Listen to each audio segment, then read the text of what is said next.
your NES review video, especially since I spent some time with it because I was cutting shorts to it, it made me kind of want to buy some of the games. And because it's an NES review video, it made me want to buy them on original hardware on the CRT upstairs. And it's I got to tell you, I mean, I've said it on the podcast before. It's fun to buy $25 NES games from eBay. Waiting 3 or 4 days to get in an NES cartridge, I just find it really fun. And I have also found that, like the stores that are around here that do sell retro games, they tend not to have these. Like, so Galaga, for instance, Demons of Hell or whatever the hell it's called. Demons of Death. Yes. Like epic name for such a just generic port. Why would they do it? Yeah, it's not any different than normal Galaga, really. It's a little bit limited, it's a perfect port of arcade Galaga. Yeah, but this one's Demons of Death. To me, obviously it's a name, recognition game, but it's not Mario 3. It's not Legend of Zelda, and yet even games of that tier, you're not seeing in brick and mortar anymore. Like, but what I did see, what was the game that you said that was like a huge drop off from Legend of Zelda? Okay. What is that? The Karnak. Yeah. Yeah. So I see that everywhere now. And I remember loving dinosaurs at the time, so I was like, "There's a dinosaur on that. I'm gonna get that game." So I rented it, and it was bad. It's just too janky. You can't get over that. If it has too much jank, it's too floaty, it's too weird. You can't get over it. That's true. And box art deceit was a much bigger problem back then when you really just couldn't see gameplay footage. Like there was no way to see gameplay footage. It was just like beautiful art. And Karnak has beautiful art on the cover. It's a muscle man with a T-Rex, and you're just like, yeah, I want in on that. And the same is true of movies. How many times do you get burned on like a movie rental because of the like kick-ass box art? And it's like some Roger Corman, like just total, scam film. I've definitely had some of those where, it's, the best of the worst quality titles. Yeah. And you're just embarrassed that you even rented it. Well, so I ordered Galaga Demons of Hell. Let me tell you, it plays great on that. You turn off the lights and you play that thing on original hardware. That's a nice experience. I also like it because I've got a CRT set up in my office, and the truth is I don't have time to like kick back and play, Zelda 2 or something on that thing. I'm not gonna like lose myself in the CRT for 3 hours. So like just like playing a quick arcade game on the CRT is really nice. Here's another anecdote around Galaga that was cut from the NES review. There was this like high school party, and this was right around the time where I was playing the Galaga, Pac-Man, Smackman, and I got the cartridge during high school, playing Dance Dance Revolution, all of that. And there was this high school party where this guy set up a projector. I brought Galaga, Demons of Death.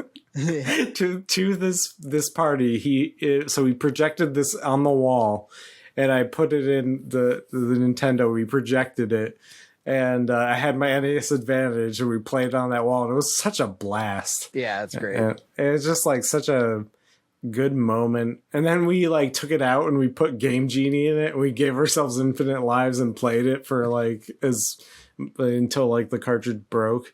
But it's got great sound, and yeah.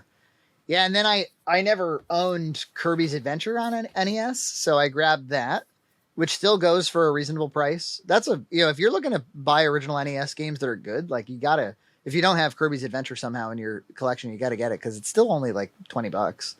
Yeah, Kirby's Adventure is top tier, and it's like even you posted like the cart on Discord, and I was like, oh, it's just like it gives me such tingles in my brain of fun that when you see that box art. It took me a long time before I ever played the game. I only had played the original Game Boy for a long time, and that was amazing. I really do think that's the best Game Boy game. Like it's like the perfect Game Boy game. Yeah. And then I bought a new copy of Donkey Kong Classics because I actually bought one from a brick and mortar recently that was broken. I brought it home for $25 and it didn't work. And it really didn't. It's not the NES. The NES is functional. Did you return it, or did you just... I just bought a new one, and maybe I don't know. I'm not going to go back to the store. It's like 40 minutes away.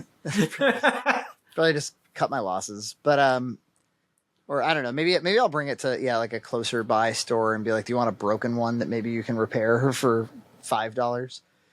But then I said, you know what? Like, it's really cool that a game like Metroid exists on the NES. You know, like, can't think of too many games like that are that vast and that inventive. And the truth is, I've just never played these Metroid games.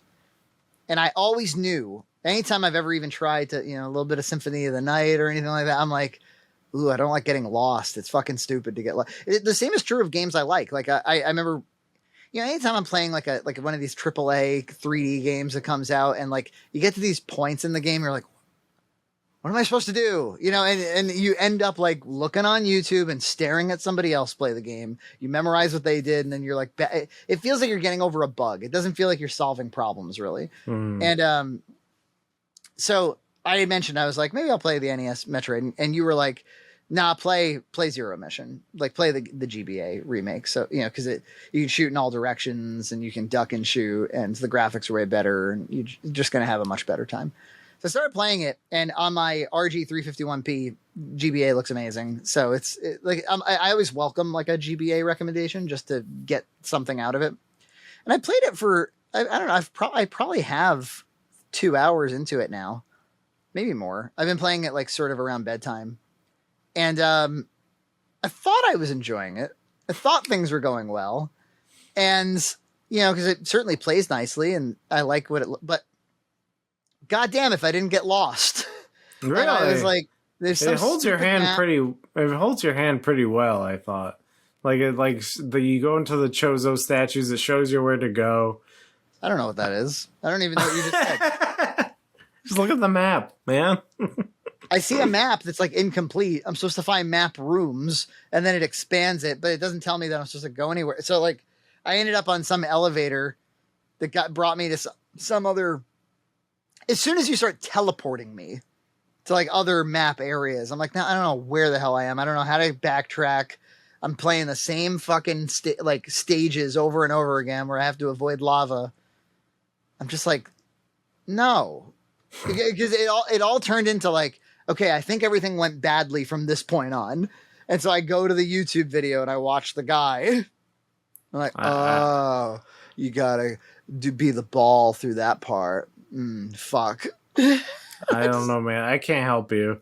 Metroid Zero Mission is one of the easier ones. Yeah, I can't even imagine how unfun Metroid Dread is. I just that's the worst fucking game ever. I love it. It's great. Yeah, but, I mean, could I stick with it and find my way through? I'm sure, but like, ugh. I'd rather play Bugs Bunny's Crazy Castle. I actually would. I like that game. I've never played the Game Boy versions, but as a child, I had the NES one, and I played the fuck out of it. I had Bugs Bunny's Birthday Blowout, which is actually a pretty, as far as really, really, really, really easy games go, pretty it's good. Not bad. I like a good easy ass game.